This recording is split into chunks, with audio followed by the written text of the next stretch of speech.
What's up everyone, welcome back to ARTV. My name is John and it's time for another episode of my weekly countdown series 7 on Sunday. Today we're going to be talking about a topic that I've been wanting to discuss for a while now, but I don't think I initially realized just how much work that would entail. It not only involved the listening and the close listening of 14 albums that we're going to discuss and the changes that I saw between them, but also the contenders that didn't quite make the list. I think I'll put a few honorable mentions in the description down below just because not everything could make the list for the 7 most drastic changes in between studio albums. Now, what exactly does that mean? Well, the changes between albums can obviously be a sonic evolution and growth, but I'm talking about 7 of the biggest left turns that I could find in music. That involve the band or the artist changing up their style, moving into something new, perhaps shedding genres and then showing new colors.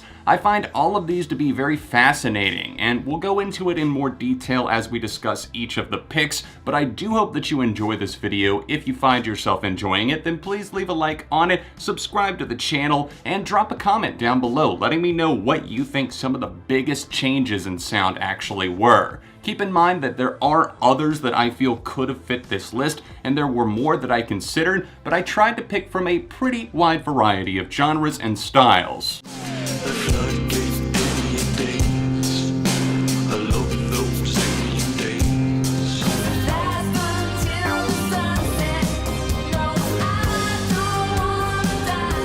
The world went nearly 5 years without a new studio album from the duo MGMT, spanning 2013 to 2018. The self-titled record dropped in 2013, and I do like that album. A lot of people don't. It's definitely more of an oddball in their discography, but they've always had their weirder tendencies, and I admire them for that. They moved in 2018 to a synth-pop direction that is totally different and very drastic from the 2013 self-titled. Obviously, it's natural with a longer gap like that in between records that they did change things up, but it also still oddly feels MGMT down to its core. I feel that the synth-pop direction that they took on 2018's record Little Dark Age was much more catchy, straightforward, vibrant, and even heartfelt at times with tracks like James, and then there was more commentary going on something like the title track. I feel on the other hand that the self-titled record is something that is kind of out there, a little bit out of left field. Sometimes they do this kind of droll vocal thing, and there's also tracks that feel like they're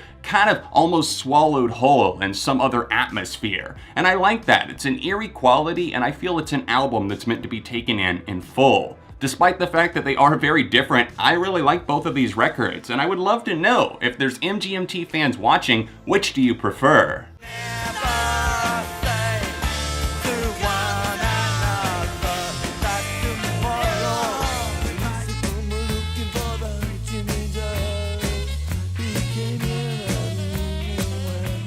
At number 6, we have The Clash with their 2 records Give 'Em Enough Rope that came out in 1978, and then their classic London Calling that came out in 1979. Both of these albums are very different, and I had to include this on my list because this turnaround and this big change of events that kind of changed everything for them came in just a year, and that's kind of crazy when you sit down and think about it. Now, The Clash are definitely known for being a punk band, at least most people would associate them with the punk movement, but London Calling, their magnum opus in many people's eyes, including probably my own, that and Combat Rock, probably my top 2, I feel that this album was something that moved more in the post-punk movement, and it took elements of punk rock, sure, but whereas Give 'Em Enough Rope had straightforward bangers, songs that were definitely very catchy, vibrant, punky, and full of energy, I felt that they kind of let off the gas pedal in places. While still having some straightforward cuts, they also moved in jazz, a lot of other elements like ska, world music.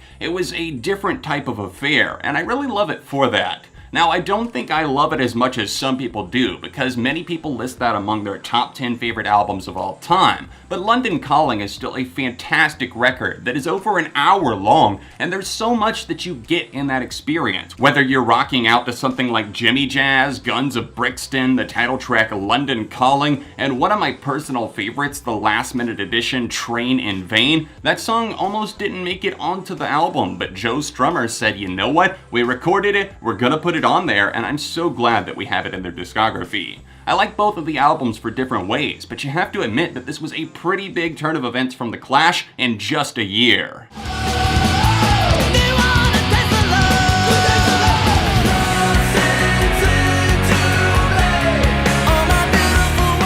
From 2000's The Art of Drowning to 2003's Sing the Sorrow, AFI underwent a pretty large transformation that not a lot of people were on board for, at least at the time. Many people called them sellouts as they moved into Sing the Sorrow, which had a more cleanly produced and refined sound. There was still plenty of anger like they were known for, but also bitterness and kind of more of a brooding, intense atmosphere. Whereas The Art of Drowning had been more of a shout-along worthy punk rager type album with plenty of cuts like that, I feel that they definitely moved into something that I felt was their best studio album, and I still feel that way to this day. Sing the Sorrow is extremely catchy. There's so many great songs on there. Dancing Through Sunday, obviously singles like the Leaving Song Part 2. I love how there's foreshadowing there before we actually get to the Leaving song later in the record. Girls Not Grey, Silver and Cold. There's so many moments here that absolutely move you. Whereas The Art of Drowning is catchy, and I still do like the record, it just kind of contained more of the elements that you knew from the early days of AFI.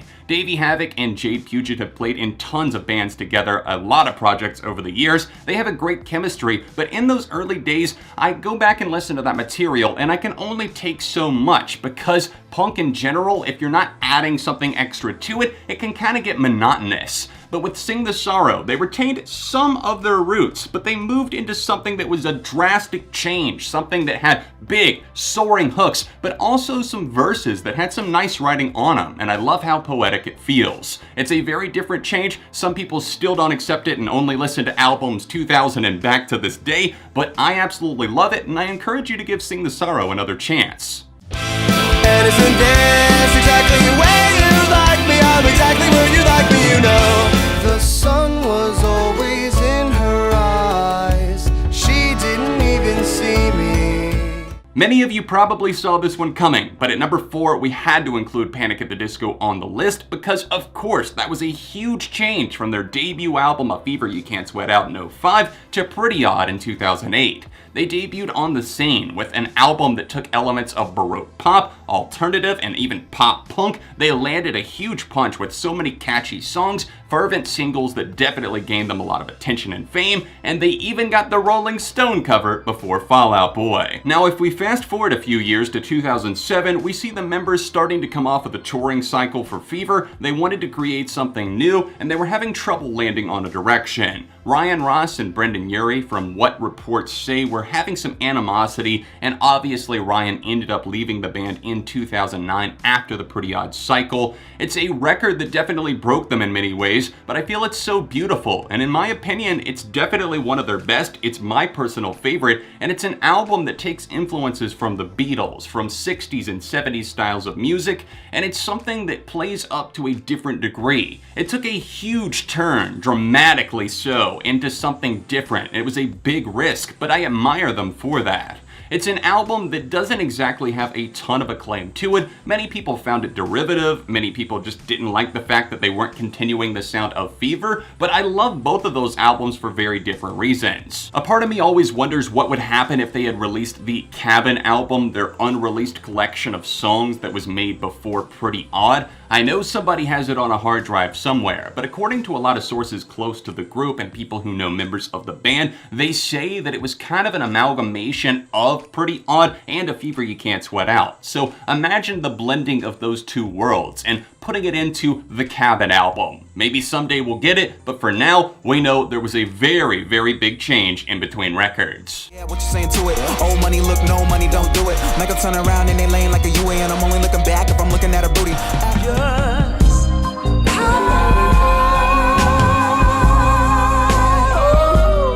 It's appropriate that Childish Gambino lands at number 3 because there were almost exactly 3 years to the date between studio albums that were so drastically different from each other. I feel because the internet is more of a hip-hop affair, of course, taking cues from his debut album that was released under the Gambino moniker, Camp. Obviously, this is Donald Glover that we're talking about, and he has so many things, so many talents going on in his life. I just Wonder what it would be like to possess even a fraction of what he can do? Because the internet dropped in 2013 and I fell in love with that record, it's so great from start to finish, honestly. There's a lot of variety. I love the Chance the Rapper feature, I love some of the grimier production that's thrown in the mix of songs like World Star and Crawl, and then we moved into Awaken My Love after some radio silence, and he totally threw us off the mark by releasing Me and Your Mama as the lead single. I love that, but it's a more slow burn R&B throwback styled cut, and obviously many people know the Redbone meme and the song in general as well. If you dig deeper to other cuts like Terrified, you know this record is very, very not akin to Because the Internet at all. When an artist or a creator like Donald Glover gets tired of doing something, they simply stop doing it.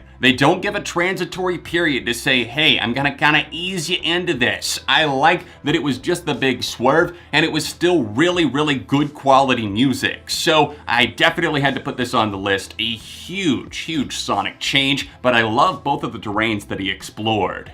Guilty all the same, too sick to be ashamed. You want to point your finger, you felt invisible. I won't let you feel that now.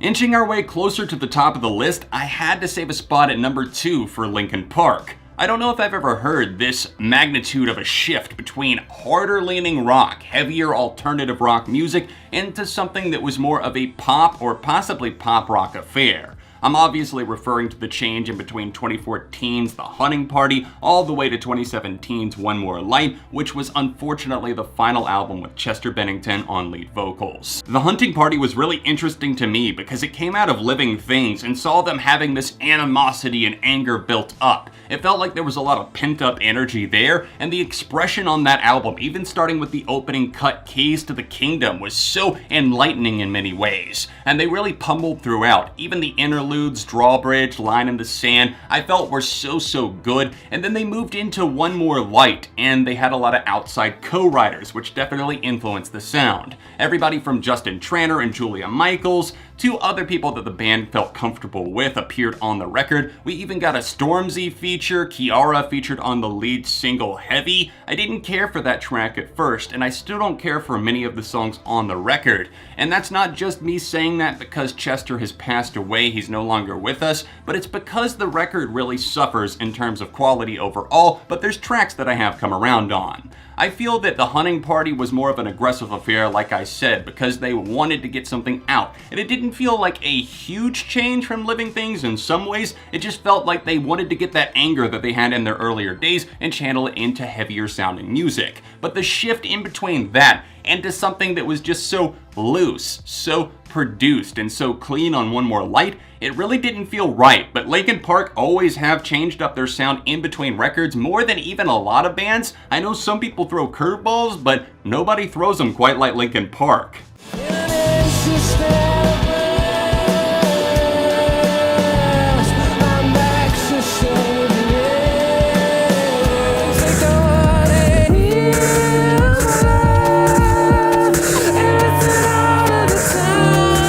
Do I even need to explain myself here? Radiohead topped the list at number 1 with the changes in between OK Computer that released in 1997 and Kid A, the album that really threw everybody for a massive loop in 2000. Some people hated the latter of those records when it first released, but now see it as a masterpiece, and some people are only ride or die for OK Computer. As I've dissolved myself more into the veins of Radiohead, trying to discover more of their music, trying to get into more of it, something initially didn't unlock for me all those years ago, but I've been drawn back again and again due to the songwriting, due to the clicking ideas, and the fact that even when they change up their style and sound drastically, it's often for the better, for what they were feeling and trying to get across at the time. OK Computer is definitely one of the greatest albums of all time. You're not gonna get any arguments out of me. In fact, there's so many classic tracks on there that I definitely consider this record one of my personal favorites at this point in time. Kid A definitely took some time to grow on me and many others in the general population at large. A lot of people saw it as a failure because they stripped away all of the traditional instruments for the most part. Only 4 tracks feature guitar,